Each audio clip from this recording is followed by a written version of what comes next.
उसको मजनू का एक कटोरा रक्त चाहिए। जितने नकली मजनू थे सारे के सारे एक एक करके खिसक के भाग खड़े हुए।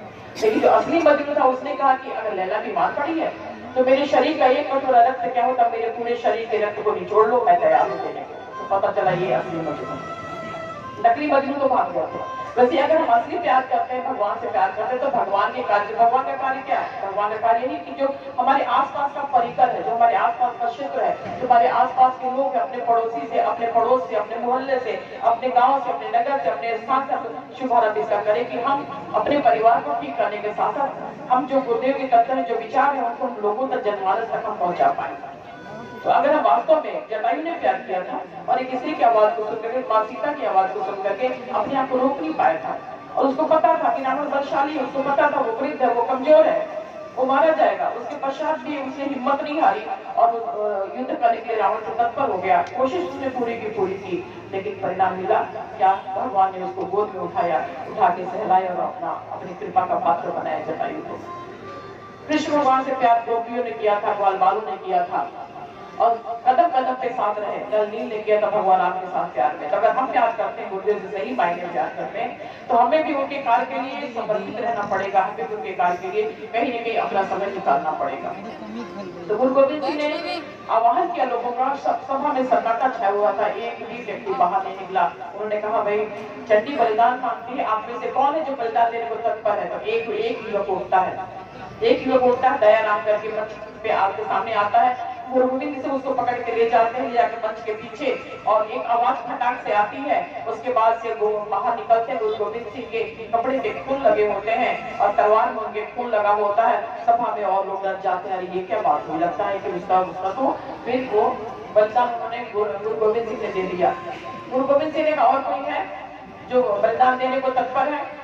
उसमें से 4 युवक और निकले, हिम्मत राय, साहिब चंद, मोहकम चंद और धर्मदास, 4 युवक और निकले और उसी को फिर पीछे ले गए। और फिर क्या हुआ? 5 को फिर बाहर लेकर के आकर हुआ क्या था? मंच के पीछे ले तो गए थे, पर वहां पे एक बकरे को काट करके और उन्होंने उसका वो रक्त लगा था शरीर पे, और सभा को लगा, वहां के लोगों को लगा कि शायद उन्होंने युवक की बलि दे दी है, पर युवक की बलि नहीं दी थी, परीक्षा की जा रही थी। और उसी पद प्यार से गुरु गोविंद सिंह ने सिख सम्राट की सिख धर्म की स्थापना हुई। तो कहीं न कहीं हमें अपना, आज तो काम नहीं है कि हाँ किसी को शीश देने की आवश्यकता है, पर आज वो काल है कि अपना समय देने की आवश्यकता है। तो कहते कि नास्ति गंगा समम तीर्थम न देवा के श्वास पर अब गायत्री से परम जाप्यम न भूतो न भविष्य, कि गायत्री मंत्र के समान कोई भी जप करने योग्य ये मंत्र नहीं है। इसको महामंत्र कहा गया है, मंत्रों का मुकुटमणि कहा गया है, और 7 करोड़ों में महामंत्र गायत्री कहा गया है, गुरु मंत्र कहा गया है। इसको वेदों का मूल है, ये वेदों का बीज है ये। और जैसे कि बीज में, पूरे के छोटे से बीज में पूरे वृक्ष बनने की संभावना होती है, वैसे गायत्री मंत्र के इस छोटे से बीज में पूरी के पूरी वो वेद समाहित, पूरे ज्ञान समाहित भरे पड़े हुए इसमें।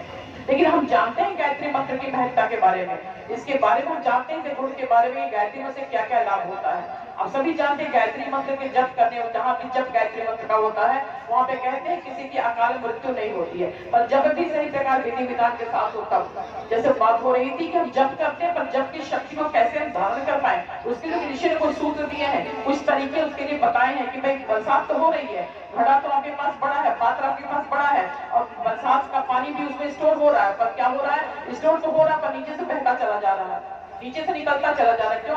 क्योंकि बहुत बड़ा छेद है, उस पात्र में छेद है, ड्रम में छेद है, घड़े में छेद है, और छेद के रास्ते सारा का सारा वो पानी बहता चला जा रहा है। आ तो रहा है बरसात से, पर वो टिक नहीं पा रहा है। वैसे जब से शक्ति तो अर्जित तो करते हैं, और शक्ति को टिकने के लिए भी कुछ न कुछ साधना हमारे जीवन में होनी चाहिए, कुछ हमारे जीवन में आराधना होनी चाहिए, ताकि उस शक्ति को हम धारण कर पाए। तो गायत्री मंत्र जहाँ भी जप किया जाता है, जिस घर में भी जप होता है, वो कहते हैं वहाँ पे अकाल मृत्यु नहीं होती है, वहाँ पे सर्प नहीं काटता है, वहाँ पे कहते अग्निकांड नहीं होता, ऐसा शास्त्र कहता है, ऐसा वो दिखाता है।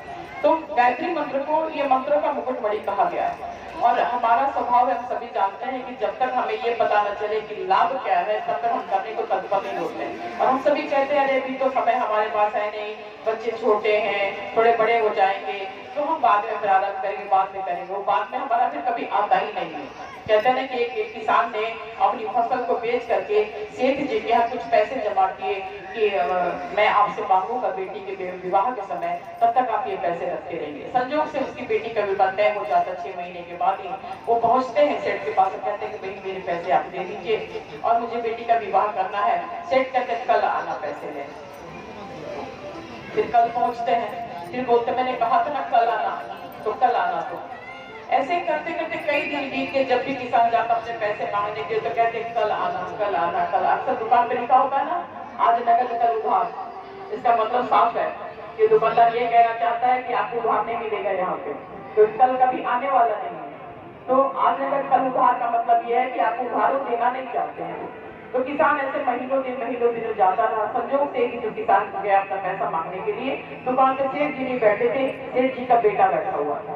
तो सेठ जी के बेटे ने कहा कि ऐसा है कि 1 वर्ष के बाद आम के मैं पेड़ लगाऊंगा और जो आम का पेड़ फल देगा तो मैं फल को बेचूंगा और मैं बेचूंगा तो उसके बाद से पैसे मिलेंगे, वो पैसे मैं आपको दूंगा। तो ऐसा करना आप 3 वर्ष के बाद आना। किसान संतोष करेगा, चलो भैया मैं क्या करूं, मैंने तो गलती कर दिया पैसा जमा करके सेठ के पास, 3 वर्ष के बाद ही चलो मैं आऊंगा। तो जब सेठ जी दुकान पर वापस आते हैं तो बेटा को पूरा वृत्तांत बताता है। तो सेठ जी कहते हैं तुम कितने मूर्ख हो, तुमने गलती कर दिया। तो बेटा कहता मैंने क्या गलती की, रोज आ जाते थे दुकान पे पैसे मांगने के लिए, मैंने उनको टालने के लिए कह दिया कि 3 बरस के बाद आना।